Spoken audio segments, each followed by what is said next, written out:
అందరికీ నమస్కారం. అసలు ఈ సాక్షిలో కానీ వైసీపీలో కానీ గూగుల్ డేటా సెంటర్కి సంబంధించి చూస్తున్న వార్తలు చూస్తుంటే నాకు అనిపిస్తుంది మనుషులేనా. గణేష్ గోల్డ్ తాకట్టులో ఉన్న బంగారాన్ని విడిపించి కొనబడును. సంప్రదించండి 9966611144. ఎంత జీతం కోసం పనిచేస్తున్నా కానీ ఎలా అనిపించింది.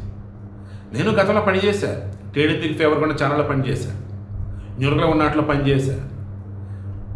ఒక స్టాండ్ వాళ్ళు తీసుకుంటే అది కరెక్ట్గా ఉన్నది క్రాస్ చెక్ చేసుకుంటాను, మరీ ఎబ్బెట్టి ఉందని నేను చెప్పనని చెప్పిన సందర్భాలు కూడా ఉన్నాయి.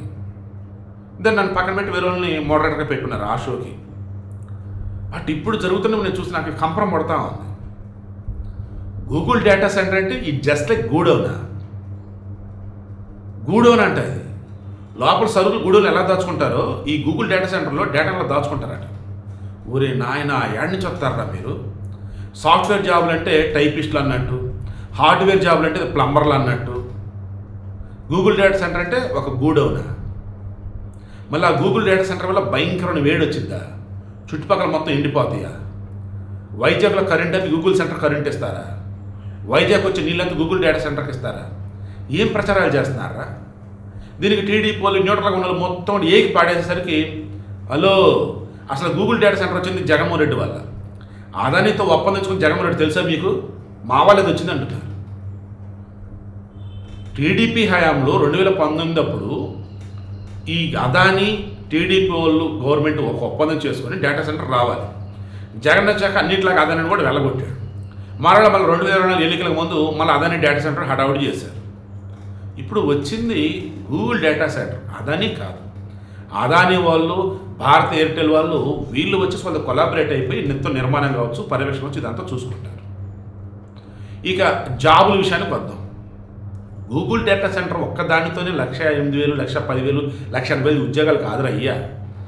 గూగుల్ డేటా సెంటర్ రావడం ద్వారా ఆ కంపెనీలో కొన్ని వేల మందికి ఉద్యోగాలు వస్తాయి. ఆ కంపెనీకి సంబంధించి కొన్ని రా మెటీరియల్ కావాలి, దానికి సంబంధించి ఎలక్ట్రానిక్స్, ఎలక్ట్రికల్, రోడ్లు, ఇన్ఫ్రాస్ట్రక్చరు, మెకానికల్, ఇలా చెప్పుకుంటూ పోతే వేరే వేరే రంగాలకు చెందినటువంటి ఎంతోమందికి ఉపాధి దొరికింది. అండ్ కొన్ని కంపెనీలు సబ్ కాంట్రాక్ట్ తీసుకుంటాయి కాబట్టి వాళ్ళకు ఉద్యోగాలు వస్తాయి. వైజాగ్లో వచ్చేసి బోల్డ్ అని కంపెనీలు పెట్టుబడులు పెడతాయి. ఇలా చెప్పుకుంటూ పోతే ఆర్టిఫిషియల్ ఇంటెలిజెన్స్ హబ్ అది. Not only data centre, artificial intelligence hub అది. వేరే వేరే కంపెనీస్ మొత్తం వస్తాయి అక్కడికి. అండ్ సబ్సీ కేబుల్, సముద్రంలో కేబుల్ వేస్తున్నారు, ఇంటర్నెట్ కేబుల్ లాంటిది అనుకోవచ్చు మీరు. లైక్ దీనివల్ల వేల మందికి ఉపాధి రా బాబు, లక్షల కోట్ల పెట్టుబడి. ఇంత అద్భుతమైనటువంటి ఒక ప్రాజెక్ట్ ఏపీకి వస్తే గర్వపడాల్సింది పోయి, సంతోషపడాల్సింది పోయి, విషం చెమ్మటం, విద్వేషం చెమ్మటం, విద్వేషాన్ని ప్రాజేయటం. అదేమంటే గొర్రెలోని మా గొర్రెలు మేము ఏం చెప్తే అది వింటారన్నట్టుగా ఘోరాతి ఘోరమైనటువంటి దారుణమైనటువంటి స్ప్రెడ్ చేస్తూ ఉండటం. నిజంగా మీ పేటీఎం గొర్రెలకు ఉన్నటువంటి ఆ బుర్ర నిజంగా అందులో అసలు ఏం పెట్టుకున్నారా నాయన. అందులో అసలు ఏముందరా.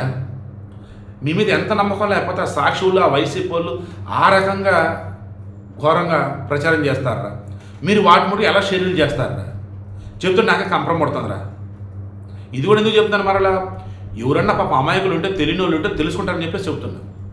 ఒక అద్భుతాన్ని ఆవిష్కరించారా ఈరోజు గూగుల్ డేటా సెంటర్తో. వైజాగ్ రూపురేఖలు మారిపోతున్నాయి. వెనకాల అటాచ్ చేసాను చూడండి, వాల్ స్ట్రీట్ జర్నల్, అమెరికాలో ఇంటర్నేషనల్ వైడ్ అద్భుతమైన నేమ్ ఉన్నటువంటి పేపర్. అందులో ఇండియాలో గూగుల్ పెట్టుబడులు పెడుతుంది, వైజాగ్ ఈరోజు ఆర్టిఫిషియల్ ఇంటెలిజెన్స్ హబ్గా మారబోతుంది, అమెరికా బయట గూగుల్ వాళ్ళది అది పెద్ద డేటా సెంటర్ అని చెప్పేసి వాళ్ళే ఇచ్చారు. ఏరా మీ ఇంటి పక్కన చేపల గూడౌను, చికెను, మటన్ గూడౌన్లకి, లేదన్నప్పుడు బొగ్గులు పెట్టుకునే గూడౌన్లకి, చెక్కలు దాచుకునే గూడౌన్లకి, అండర్వేర్ దాచుకునే గూడౌన్లకి దీనికి తేడా తెలియకుండా ఉన్నారేంటారు మీరు. ఇంత ఘోరంగా ఉన్నారేంటారా బాబు. దిక్కుమాలిన వార్తలు రాయటం కన్నా, ప్రచారం చేయటం కన్నా, చదవటం కన్నా ప్రశాంతంగా బయటకు చేద్దని చూసుకొని బతకండి. ఇక లేదు పేటీఎం బ్యాచ్గా ఉన్నా మాకు డబ్బులు వస్తుంది అనుకుంటూ ఉంటే, అరే ఆ డబ్బు పెంటకుప్పల డబ్బు రెండు ఒకటేరా, మారండ్రా. మేము ఇంతే, మా బతుకులు అంతే, దయచేసి అనకండ్రా. మీకంటూ ఫ్యామిలీస్ ఉంటారా, చక్కగా బయటకు వచ్చి పద్ధతిగా ఆ విషయాల నుంచి బయటకు వచ్చి హ్యాపీగా బతకండి. మీకు ఏ పార్టీకి సంబంధం వద్దు, హ్యాపీ మీకు నచ్చినట్టు మీరు ఉండండి. కూలి నెల చేసుకుంటారా, ఉద్యోగం చేసుకుంటారా, అదే బతకండి. కళ్ళ ముందు కనిపిస్తున్నటువంటి అభివృద్ధిని అంతా చపాష్ అంటూ ఉన్నటువంటి దానిని కూడా పట్టుకొని ఎంత విష ప్రచారం ఎలా చేస్తున్నారా నాయన.